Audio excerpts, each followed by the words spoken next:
Today we're going to have a look at this Quest guitar made in Japan. This is the case. Decent condition. As you can tell, it fits the shape of the guitar. Handle's intact. Hinges are here, or I should say clasps. Alright. Here we have it.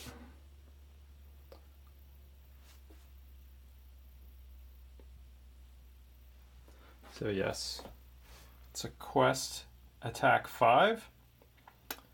When I got this guitar, it had no frets in it, so I refretted it.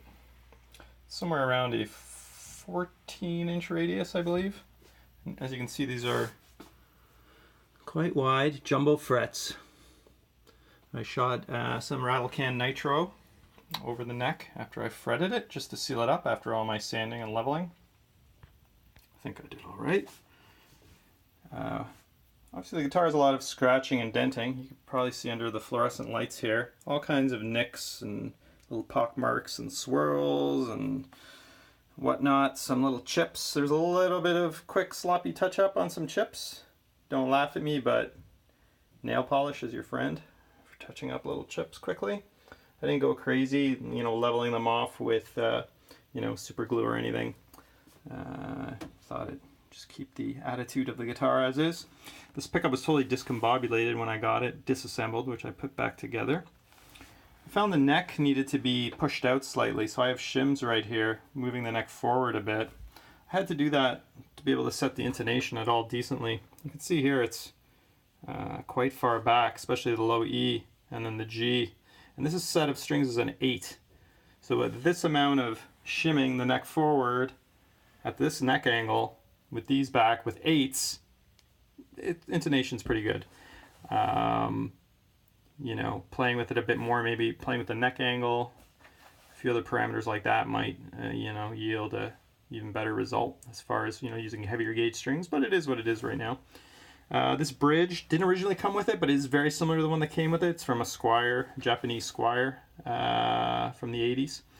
Your standard issue kind of vintage style made in Japan bridge. You can see it's a little bit worn and scratched, especially under these lights, but it's functional.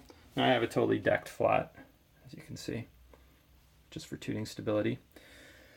These pickups are original, I believe.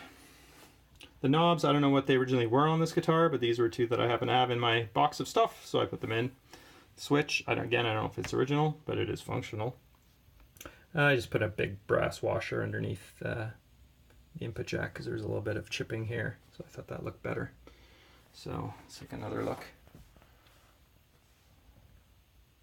You can see a lot of little pock marks. Without this bright light, it would look a little nicer. And it is a pretty funky shape. Let me just pull back a bit. It's quite something. And I'll zoom in. So effectively, this has very little play time since I put these frets on. So effectively, these are brand new frets with very little play on them. Tuners are original. Had some different string trees on them. They were a little bit, they held the strings too low and they kind of seemed to bind up the strings a bit. So I had these roller ones in my box of stuff. So I just threw them on. Let me just turn the guitar over slightly here. I believe these must be the original tuners labeled Quest. They work okay. Reasonable. The neck pretty clean on the back. No, chips or dents really of any significance. Here's the neck plate. C4, made in Japan, so my understanding is that makes it March 1984. Matsumoku, if I'm pronouncing that right, I hear, is where they made these Quests. Strap button, don't know if it's original. A few more little dents here and there, as you can see again. Quick touch-up work. Didn't have a back plate, had one in my box, threw it in. You can see the back of that bridge there.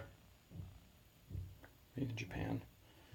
Didn't come with the control cavity cover. I had a piece of plexi. I put some copper shielding tape on it and screwed it in. Let me see if I can adjust this a little bit. So the worst part of chipping is probably right there, if you can see that. So again, I just did a quick fix. I didn't level it off with any clear. I could, I guess, if I took more time, but for a playing kind of fun guitar, I thought it was okay. How about the underside here? Yeah, again, much the same story. Chipping, scratching here and there, but it looks pretty good. It's good from far. Hopefully not far from good. We just plug the amp in quickly. Not a dead silent guitar by any means. A bit loud under these lights too when I turn it up. This is just a tiny little cube, so micro cube. But just to give the idea, front pickup.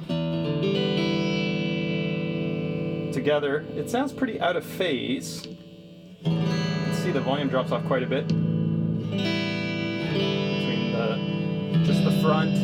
just the front and the middle. Now that might be a symptom of how I repaired this pickup, but hey, it sounds kind of funky. And then again, the bridge. So neck, middle, bridge, volume control, fine, works. Tone control gives a pretty good range.